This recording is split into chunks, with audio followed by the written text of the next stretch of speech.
और संवाददाता समृद्ध मिश्रा हमारे साथ फोन लाइन पर जुड़ गए हैं। समृद्ध, क्या कुछ जानकारी मिल रही है, किस तरह की तैयारियां हैं परिवहन विभाग की? देखिए, परिवहन मंत्रालय की ओर से विशाल पहले ही आदेश दे दिए गए थे कि देखिए BS6 से पहले की जितनी भी गाड़ियां, यानी खासतौर पे BS3 और BS4 और डीजल की जितने भी वाहन थे, उनको दिल्ली और दिल्ली एनसीआर में प्रवेश वर्जित था। लेकिन उसको कुछ समय के लिए बढ़ा दिया गया था। लेकिन अब 1 नवंबर से साफ तौर पे निर्देश दे दिए गए हैं कि देखिए BS6 से पहले की जितनी भी गाड़ियां हैं उनको प्रवेश ना मिले।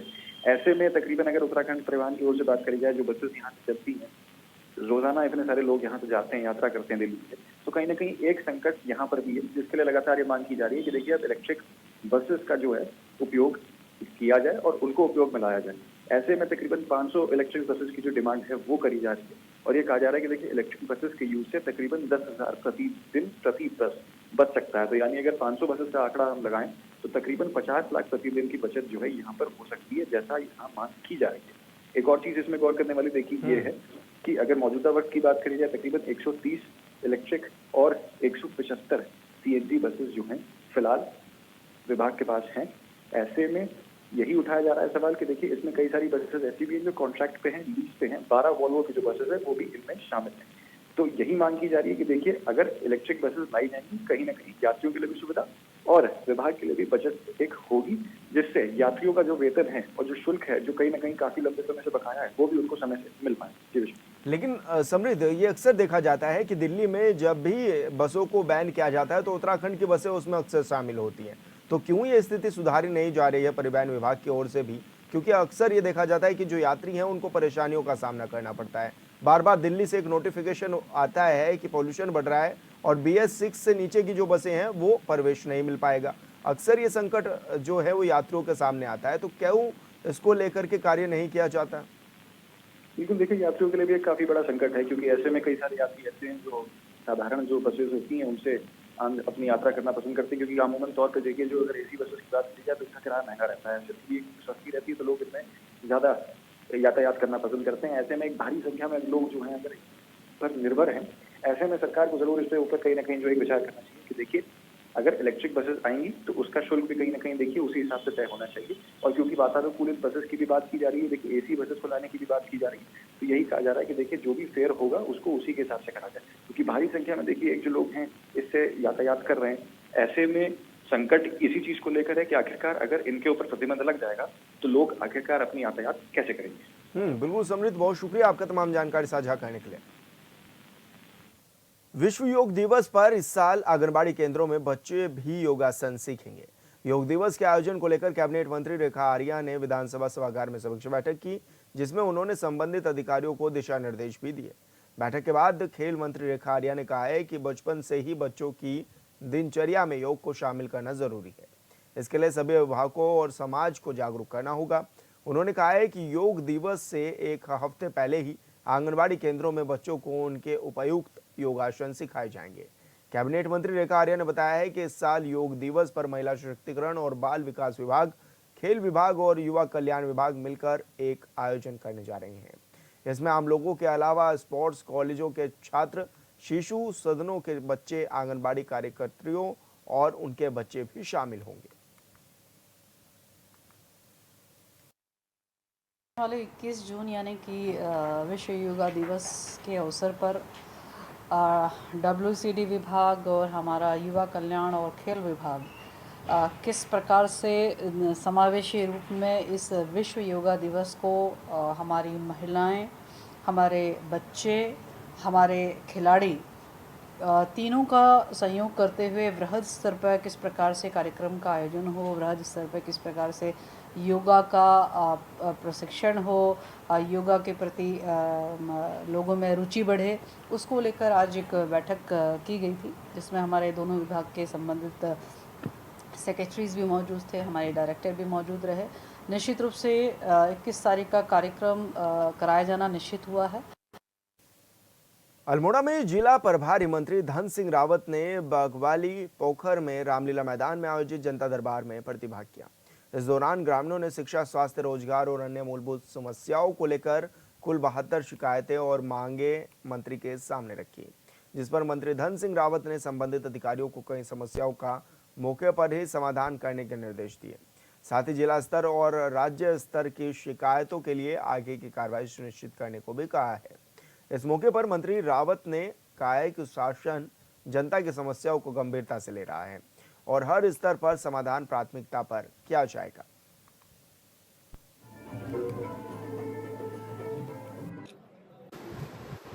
ये हमारी सरकार के द्वारा आज यहाँ पे जनता दरबार लगाया गया है और इस जनता दरबार में 72 लोगों ने अपनी अपनी यहाँ पे जो है प्रमुखता से क्षेत्र की डिमांड रखी। उसमें से 48 समस्याएं ऐसी तो जो कि जिले स्तर कुछ समस्या ऐसी थी कि टीचर भेजने थे, कुछ समस्या ऐसी थी कि हर घर नल और हर घर जल में जो है वो दिक्कत आ रही। तो मैं आज लगभग 2.5 घंटे हमारा जनता दरबार यहाँ पे चला है। सर, आज हमने ज्ञापन दिया कि हमको उप शिक्षा अधिकारी महोदय की सख्त आवश्यकता है। सितंबर 2023 से हमारे पास उप शिक्षा अधिकारी महोदय नहीं है, जिससे हमारे शिक्षकों के कई कार्य जो है लंबित रह जा रहे हैं, निराकरण होने में देरी हो रही है। हमारे जो उप शिक्षा अधिकारी यहाँ पर व्यवस्था में रखे आती हैं, कभी दूर कम से कम 80 किलोमीटर दूर से आती हैं, महिला हैं, तो महिला के साथ जिम्मेदारियाँ होती है, छोटे बच्चे होते हैं तो उनको एनी हाउ एक उसी दिन वापस जाना होता है, तो वो यहाँ पर पूरा समय नहीं दे पा रही है। यहाँ अगर कोई नज़दीकी भी हमारे शिक्षा अधिकारी कहीं दिया होता तो आपको इतनी परेशानी नहीं होती। हमारा मंत्री महोदय से भी निवेदन है, उन्होंने हमको आश्वासन भी दिया है कि अतिशीघ्र हम आपको उप शिक्षा अधिकारी महोदय 1-2 महीने के अंदर दे देंगे। मोदी सरकार के 11 साल पूरे होने पर भारतीय जनता पार्टी पूरे देश में सेवा, सुशासन और गरीब कल्याण अभियान चला रही है। उत्तराखंड में भी 10 जून यानी आज से सीएम पुष्कर सिंह धामी देहरादून में इस अभियान की शुरुआत करेंगे। साथ ही 11 और 12 जून को राज्य के सभी जिलों में बीजेपी के नेता मीडिया के जरिए केंद्र और राज्य सरकार की योजनाओं की जानकारी भी देंगे। वहीं विपक्ष इस जश्न को झूठा बताने में लगा हुआ है। कांग्रेस के वरिष्ठ नेता संदीप सहगल ने 11 साल के सफलता समारोह पर तीखा हमला बोला है। उनका कहना है कि जनता को सिर्फ महंगाई, बेरोजगारी और छलावा दिखाया गया है। सरकारी मशीनरी अब जनता की नहीं, सिर्फ एक व्यक्ति विशेष की होकर रह गई। संरक्षण और संवर्धन के लिए भी संकल्पित होकर काम कर रहे हैं। प्रधानमंत्री जी के 11 साल पूर्ण होने पर आज हम विकास सुशासन दिवस के रूप में पूरे जिले के अंदर इसको बहुत ही अच्छे से इन कार्यक्रमों को मना रहे हैं। प्रदेश नेतृत्व का निर्देश है और 370 जैसे विषय को दम भी हमारी ही सरकारों ने दिखाया है, सदन के अंदर पास किया है। वैसे ही कमांडर अभिनंदन की वापसी, जो एक भारत का स्वाभिमान कभी खो गया था, तो केवल एक कमांडर अभिनंदन की वापसी नहीं थी, वो खोए हुए सम्मान की भी एक वापसी थी। कल जो भारत चुप रह लेता था, सहन करने वाला भारत था, आज का भारत जवाब देने वाला भारत बना है। भारतीय जनता पार्टी के पास केवल प्रचार के अलावा कोई दूसरा कार्य नहीं है। आज भी देखिए तो जनता त्राही मची हुई है। पूरा देश जो है, पूरे देश के युवा जो है वो बेरोजगारी से त्रस्त है, बुरी तरीके से गरीब जनता बुरी तरह से परेशान है। सारे झूठे वादे, कांग्रेस के समय की जो योजनाएं थी वो आज क्रियान्वित होकर केवल अपने पत्थर लगाने का कार्य इन 11 सालों में किया गया है। हरिद्वार रुड़की विकास प्राधिकरण में बढ़ते भ्रष्टाचार के आरोपों को लेकर भीम आर्मी और आजाद समाज पार्टी के कार्यकर्ताओं ने जोरदार विरोध किया है।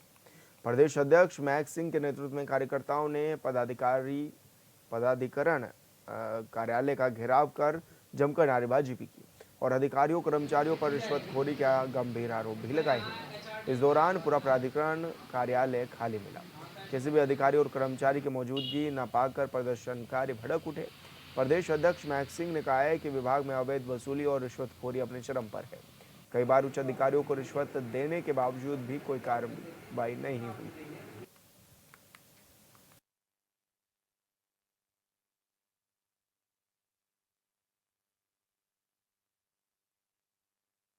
HRDA रुड़की जो है भ्रष्टाचार का अड्डा बन चुका है। पूरी तरह से अवैध वसूली हो रही है। हमारे संज्ञान में एक मामला आया था, यहाँ 2016 से एक साथी काम करता है, राव अकरम, पनियाला चंदापुर का रहने वाला है। उसके द्वारा एक कॉलोनी के 8 नक्शे पास कराए गए, क्योंकि वो नक्शों का काम करता है। लगातार यहाँ के अधिकारियों के द्वारा अपने जो उन्होंने प्राइवेट लोग रखे हुए हैं, अपने चेलों के द्वारा लगातार इन लोगों से अवैध वसूली की गई। जब मामला चरम सीमा पर चला गया तो राव अकरम के द्वारा मुझे बताया गया। मैं खुद HRDA हरिद्वार पहुंचा, अंशुल जी से मैंने मुलाकात की और उस व्यक्ति के खिलाफ हमने एप्लीकेशन दी, उस व्यक्ति को यहाँ से हटाया गया। लेकिन फिर भी जेई साहब को ये अच्छा नहीं लगा। जेई साहब लगातार उस व्यक्ति के संपर्क में रहे और लगातार उस व्यक्ति के द्वारा जो इन्फॉर्मेशन जेई साहब को दी गई उस पर वो काम करते रहे। नक्शा पास होटल पर जाकर जो राव अकरम के बड़े भाई का है उस पर HRDA रुड़की के द्वारा नोटिस लगाया गया। मैंने अगर उनसे बात की तो बाद में कहते हैं कि वो गलती से लग गया। टाइप इन्होंने किया, लिखा इन्होंने, लगाया इन्होंने। ये कहीं ना कहीं पर्सनली रंजिश या पर्सनली दुश्मनी निकालने की वजह से सारी चीज़ें हो रही हैं। मैंने अगर इनसे बात की किसी के माध्यम से तो इनका कहना ये है कि इस व्यक्ति ने HRDA के खिलाफ हरिद्वार HRDA में शिकायत क्यों की और किसके कहने पर की। भीम आर्मी के प्रदेश अध्यक्ष जी और उनके कार्यकर्ता आए थे और मुझे दूरभाष से पता चला है कि वहाँ पर जो है लॉ एंड ऑर्डर की स्थिति वो बिगड़ रही है। तो इस बात को लेकर के मुझे यहाँ पर भेजा गया और यहाँ पर आने के बाद पता चला कि जो यहाँ के कुछ कर्मचारी हैं उनके विरुद्ध इन लोगों का रोष है और रोष इस बात को लेकर के है कि जो मकान के नक्शे होते हैं, जो कॉलोनियों के नक्शे होते हैं, उसमें जो है अवैध वसूली हो रही है। ये जो है बताया गया और अभी फिर वार्ता करने के बाद ये सहमति बनी है कि एक शिकायती पत्र देंगे। जो HRD के हमारे सीनियर लेवल के ऑफिसर्स हैं, हमारे VC साहब हैं और हमारे जिलाधिकारी महोदय भी हैं जिले के, इनको भेजा जाएगा और नियमानुसार जो भी कार्रवाई बनेगी, शिकायत की जांच होगी। शिकायत जांच होने पर ही ऐसे कर्मचारियों के विरुद्ध कार्रवाई की जाएगी। उत्तराखंड हाईकोर्ट ने देहरादून में जल धाराओं, जल स्रोतों, पर्यावरण संरक्षण समेत नदियों में मंडरा रहे खतरे और पर्यावरण संरक्षण को लेकर दायर याचिकाओं पर सुनवाई की है। राज्य सरकार की ओर से कोर्ट को अवगत कराया गया है कि जो 2 अतिक्रमण चिन्हित किए गए थे उन्हें हटाने का कार्य प्रशासन ने प्रारंभ कर दिया है, जबकि बिंदाल नदी से अतिक्रमण 30 जून से पहले हटा लिया जाएगा, जिस पर कोर्ट ने मामले की सुनवाई के लिए 4 हफ्ते बाद की तारीख भी तय कर दी है। ये 3 जनहित याचिकाएं हैं देहरादून में नदियों जलधाराओं पर अतिक्रमण को लेकर, जो माननीय उच्च न्यायालय में एक साथ सुनी जा रही हैं। ये है रीनू पॉल की और उर्मिला थापा की और अजय नारायण शर्मा की।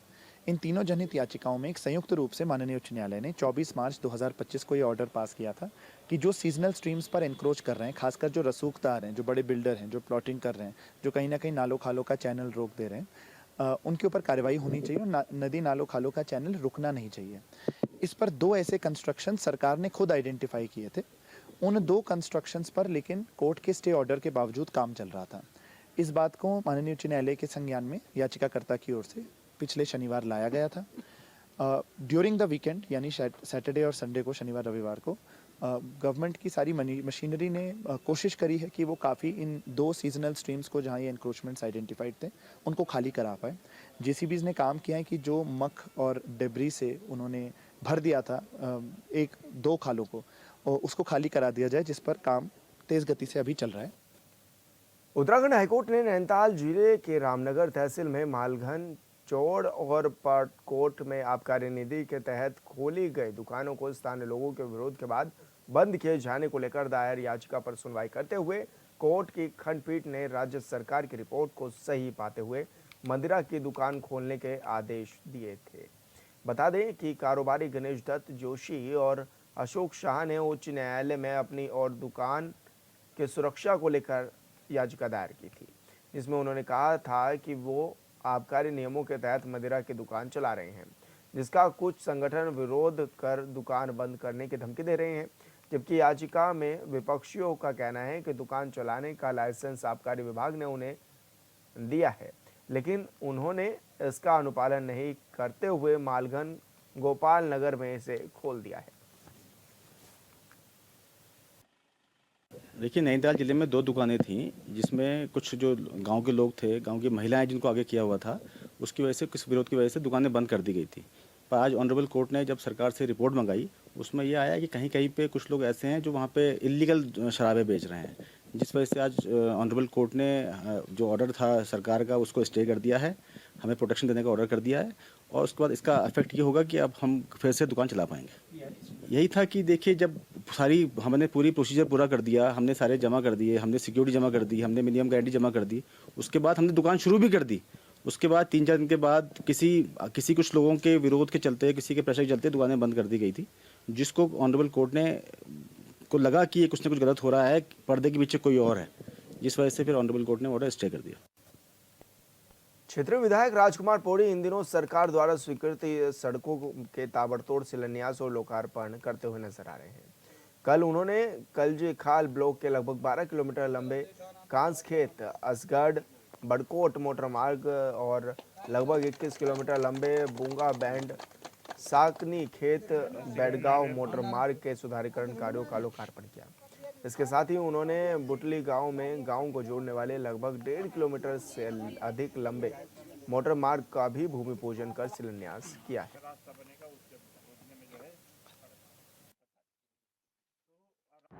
मैं सर्वप्रथम अपने यशस्वी मुख्यमंत्री और अपने कैबिनेट मंत्री सतपाल महाराज जी का बहुत धन्यवाद ज्ञापित करता हूं कि उन्होंने जो मेरी तरफ से क्षेत्र के लिए सड़कों के लिए डिमांड जा रही है उसमें तुरंत कार्रवाई करते हुए यथाशीघ्र उनको लागू किया जा रहा क्षेत्र में। और इसी नाते जो है मेरी विधानसभा के अंतर्गत कलचिखाल विकास खंड में आज 3 सड़कों का मैंने लोकार्पण और शिलान्यास किया है।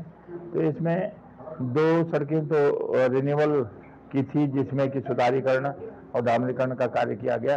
एक असगढ़ कांसखेत से असगढ़ वाली सड़क, दूसरी हमारी ढाडू खाल से और साकनी खेत वाली सड़क, और तीसरी जो हमने शिलान्यास किया आज जिसका शिलान्यास किया है वो है ग्राम सभा बुटली के बहुत लंबे समय से मांग थी कि उनको सड़क चाहिए और वो सड़क 1.5 किलोमीटर स्वीकृत हो गई और उसमें काम शुरू हो गया है। आज उसका भी शिलान्यास किया गया। लोगों में क्षेत्र में जो है बड़े हर्ष और खुशी का माहौल बना हुआ है और सभी लोग सरकार का धन्यवाद ज्ञापित कर रहे हैं। आज कई सड़कों का जो डामरीकरण हुआ है उनका भी लोकार्पण किया, कुछ नई सड़कें कटी है उनका शिलान्यास किया। इसी में से एक सड़क है ग्राम बुटली की। बुटली में 2022 में जब माननीय विधायक जी चुनाव में आए थे वोट मांगने के लिए, तो उन्होंने जनता को आश्वासन किया था, क्योंकि उस गाँव में सड़क मूलभूत जैसे सड़क जैसी बहुत जरूरी आवश्यक थी, क्योंकि वो हाइट में है गाँव और पानी की बड़ी किल्लत है वहाँ। तो कम से कम उनको ये था कि सड़क आ जाए तो जब हमको पानी की जरूरत है तो कभी टैंकर भी आ सकता है। और वो 2.5 किलोमीटर सड़क जो है विधायक जी ने तत्काल राज्य योजना में स्वीकृत कराई और आज उसका जो है शिलान्यास कर दिया। और आज लोग बहुत गदगद और खुश हो गए कि मात्र उनका 3 साल का कार्यकाल होने वाला, लेकिन ये सड़क जो है 2-3 महीने पहले इसका टेंडर हो गया था।